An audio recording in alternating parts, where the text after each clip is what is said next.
Hello friends, I am गौरव गर्ग। कैसे हैं आप सब? आई होप आप सब अच्छे हैं। सेल बायोलॉजी की लास्ट क्लास में पार्ट 2 में हमने प्रोकैरियोटिक सेल के बारे में पढ़ा था, इसके इंट्रोडक्शन के बारे में पढ़ा था, शेप एंड साइज के बारे में पढ़ा था और हमने स्टार्ट किया था structure of prokaryotic cell. Prokaryotic cell के स्ट्रक्चर में हमने सेल एनवेलप के बारे में पढ़ा था। ठीक है फ्रेंड्स, उसमें 3 लेयर्स होती हैं, glycocalyx, cell wall and cell membrane. उनको हमने डिटेल में पढ़ा था। अब आगे कंटिन्यू करते हैं स्ट्रक्चर ऑफ प्रोकैरियोटिक सेल में साइटोप्लाज्म। साइटोप्लाज्म क्या होता है? सेमी फ्लूइड लिविंग मटेरियल होता है फ्रेंड्स। ये सेल मेम्ब्रेन से ढका हुआ होता है। ठीक है फ्रेंड्स, सेल मेम्ब्रेन से ढका हुआ होता है। इसके अंदर क्या क्या होते हैं? इनऑर्गेनिक और ऑर्गेनिक मॉलिक्यूल्स होते हैं जो स्टोरेज रिजर्वायर का काम करते हैं। ठीक है, कौन कौन से होते हैं? ग्लाइकोजन ग्रैन्यूल्स हैं, लिपिड्स ग्रैन्यूल्स हैं, सल्फर ग्रैन्यूल है, साइनोफाइसिन। ये सब इंपॉर्टेंट होते हैं। इन सब को हम इंक्लूजन्स बॉडी भी कहते हैं। ये काफी इंपॉर्टेंट है। नेट से 2 बार क्वेश्चन आ चुका है इसमें से कि इनमें से कौन कौन से इंक्लूजन्स बॉडी हैं। एग्जाम्पल में हमें साइनोफाइसिन दिया हुआ था। ठीक है फ्रेंड्स, ये थोड़ा सा ध्यान दीजिएगा।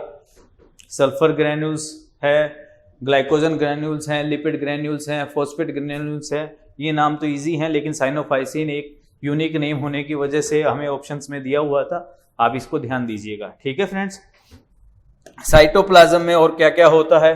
बायोसिंथेटिक एंजाइम्स होते हैं, टीआरएनएज होते हैं, एमआरएनएज होते हैं। साइटोप्लाज्म ही ऑल एक्टिविटी, बायोलॉजिकल एक्टिविटीज की साइट होती है। ठीक है, जो भी केमिकल रिएक्शंस होती हैं वो साइटोप्लाज्म में ही होती है फ्रेंड्स, ध्यान दीजिएगा। ठीक है फ्रेंड्स, आगे बात करते हैं हम राइबोसोम्स। राइबोसोम्स जो प्रोकैरियोटिक सेल्स में है, only cytoplasmic organelle found in prokaryotic cell.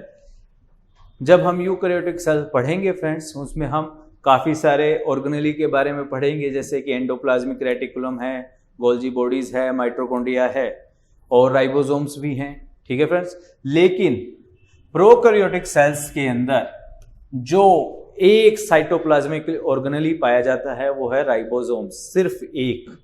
ठीक है फ्रेंड्स, इसको नाम दिया गया राइबोसोम्स, जो है सिंगल ऑर्गेनेली है, साइटोप्लाज्मिक ऑर्गेनेली है, जो कि प्रोकैरियोटिक सेल्स में पाया जाता है और एसोसिएट होता है प्लाज्मा मेम्ब्रेन से।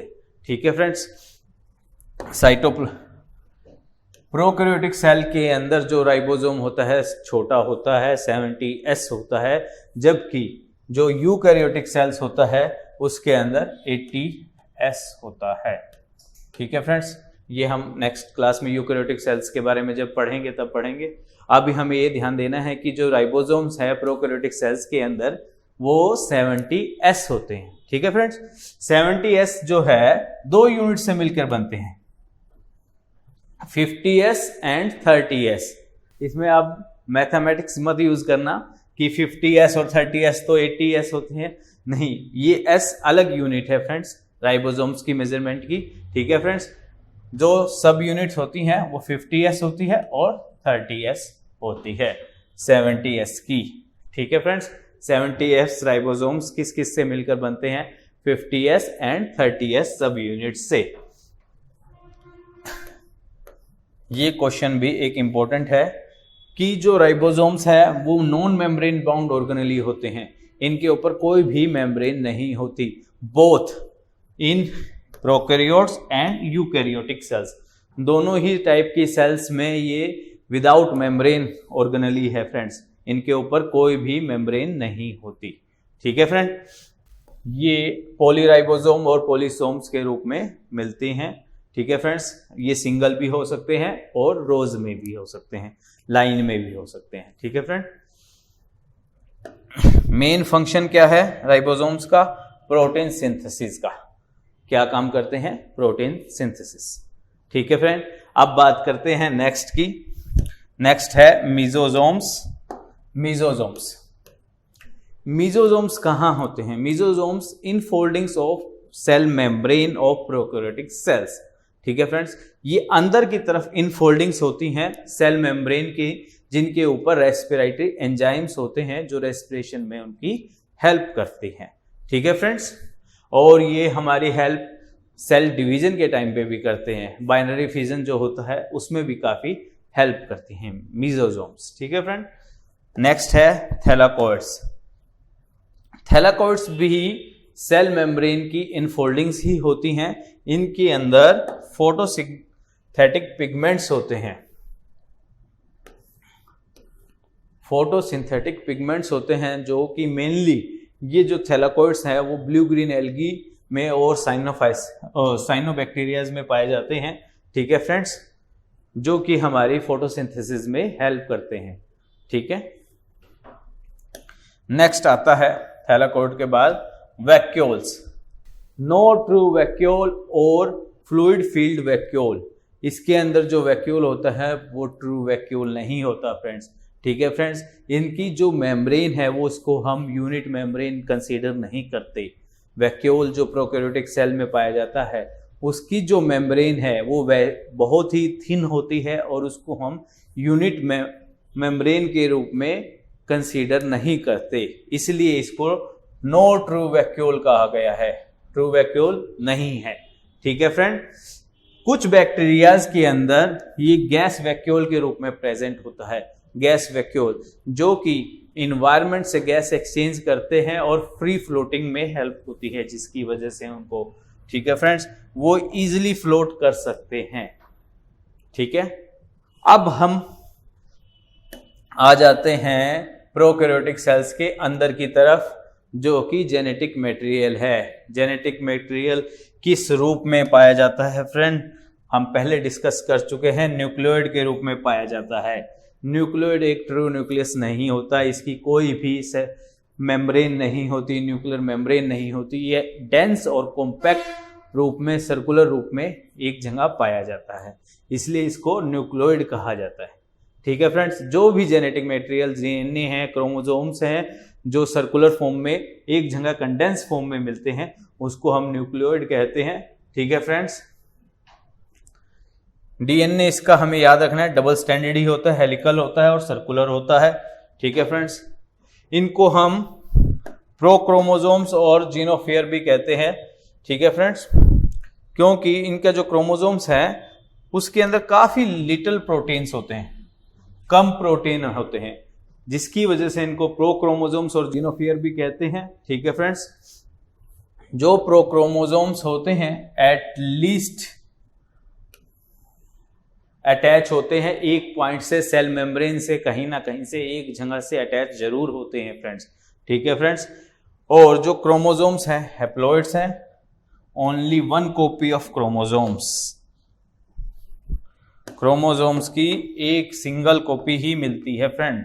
हैप्लॉइड का मतलब वन कॉपी ऑफ क्रोमोसोम। ठीक है फ्रेंड्स। एक इसके अंदर जो हमें ध्यान देना है, जो जेनेटिक मटेरियल है उसमें एक टर्म है प्लाज्मिड्स। क्या टर्म है? प्लाज्मिड। ये इंपॉर्टेंट है। प्लाज्मिड क्या होते हैं friends? Plasmids small circular DNA होते हैं, DNA small circular DNA molecules होते हैं जो कि साइटोप्लाज्म में पाए जाते हैं, अलग जेनेटिक मटेरियल से अलग पाए जाते हैं। इनका काम क्या होता है? रजिस्ट करते हैं एंटीबायोटिक्स को और अदर फॉरेन मटेरियल्स को। जो भी टॉक्सिक मटेरियल होता है उसको रजिस्ट करते हैं। ये पॉइंट हमारे लिए काफी इंपॉर्टेंट है। आगे जाकर के अगर हम फर्दर क्लासेस में पढ़ते हैं तो एंटीबायोटिक्स की जो स्टडीज हैं, जो एवोल्यूशन है, वो प्लाज्मिड से ही डिपेंड करती है। ठीक है फ्रेंड्स, ये ध्यान दीजिएगा, ये काफी इंपॉर्टेंट है। अब बात करते हैं प्रोकैरियोटिक सेल्स के अपेंडिसेस के बारे में। ठीक है फ्रेंड, अपेंडेजेस के बारे में। अपेंडेजेस क्या होते हैं? जुड़ी हुई चीजें। और क्या क्या प्रोकैरियोटिक सेल से जुड़ी हुई चीजें हैं। अब बात करते हैं हम फ्रेंड्स फ्लैजिला के बारे में। फ्लैजिला क्या होता है? फ्लैजिला एक थ्रेड लाइक स्ट्रक्चर होती है जो सेल प्रोकैरियोटिक सेल्स के बाहर होती है। ठीक है फ्रेंड, जो सेल मेम्ब्रेन और सेल वॉल के अंदर से जुड़ी हुई होती है और ये सेल को कवर करती है पूरी तरह से।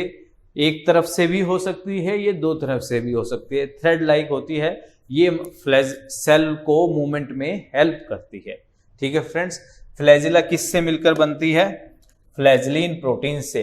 ठीक है फ्रेंड, फ्लैजिलिन प्रोटीन से बनती है। ठीक है, इसके दो मेन पार्ट होते हैं, बेसल बॉडी और फिलामेंट। ठीक है, किसके? फ्लैजिला के। बेसल बॉडी जो है फर्दर दो भागों में बांटी गई है, शाफ्ट और हुक में। ठीक है फ्रेंड्स, जो फ्लैजिला होता है वो मैंने आपको बताया कि जैसे सेल वॉल और सेल मेम्ब्रेन में एम्बेडेड होता है। ठीक है फ्रेंड,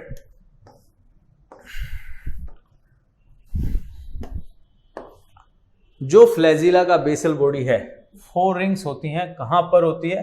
ग्राम नेगेटिव बैक्टीरियाज में। जो बेसल बॉडी होती है फ्रेंड फ्लैजिला की ग्राम नेगेटिव बैक्टीरिया में, उसमें 2 एम रिंग और 2 एस रिंग होती हैं। ठीक है फ्रेंड्स, ये जनरल बात है, थोड़ा सा आप इसको ओवरव्यू ले सकते हैं कि ग्राम नेगेटिव बैक्टीरियाज में 4 रिंग्स होती हैं और ग्राम पॉजिटिव बैक्टीरिया के अंदर 2 बेसल रिंग्स होती हैं, एक एम रिंग होती है और एक एस रिंग होती है। ठीक है फ्रेंड्स, जनरल ओवरव्यू ले सकते हैं। ये एक इंपॉर्टेंट क्वेश्चन बन सकता है नीट के लिए friends. No flagella in blue green algae. Blue green algae और साइनोबैक्टीरियाज के अंदर फ्लैजिला नहीं होता। ये इंपॉर्टेंट क्वेश्चन है भी फ्रेंड्स, आ चुका है। ठीक है, जो एक्सेप्शंस होती हैं उनको हमें अच्छे से ध्यान रखना होता है फ्रेंड्स। जो इंपॉर्टेंट क्वेश्चंस बनते हैं उन एक्सेप्शंस से ही बनते हैं। ठीक है फ्रेंड्स, बेसल बॉडी क्या करती है? फिलामेंट को परमिट करती है 360 डिग्री के रोटेशन के लिए। ठीक है फ्रेंड्स, मूवमेंट में। अब बात करते हैं दूसरे अपेंडिसेस के बारे में, दैट इज पिली। पिली क्या होता है? Short tubular non motile. Non motile friend, ये नॉन मोटाइल होता है, कोई मोटिलिटी में हेल्प नहीं करता। जो कि जबकि फ्लैजिला जो हमने पढ़ा है वो सेल की मोटिलिटी में हेल्प करता है। ध्यान दीजिएगा, ये इंपॉर्टेंट क्वेश्चन है, आ चुका है। ठीक है, ठीक है, और ये किस प्रोटीन से मिलकर बना है? पिलीन से। ठीक है, और कुछ जो बैक्टीरियाज होते हैं जैसे कि एस्केरिचिया कोली, ई कोलाई, इसके अंदर ये एज ए सेक्स पिली के काम में आता है, जो जेनेटिक मटेरियल को ट्रांसफर करता है एक प्रोकैरियोटिक सेल से दूसरे प्रोकैरियोटिक सेल में। ठीक है, ये जनरल बातें हैं, इसके बारे में थोड़ा सा ध्यान रखिएगा। और जो पिली है वो ग्राम नेगेटिव बैक्टीरिया में ही पाए जाते हैं। ठीक है फ्रेंड्स, जो फ्लैजिला थे हमने पढ़े थे वो ग्राम पॉजिटिव में भी मिलते थे और ग्राम नेगेटिव में भी मिलते थे।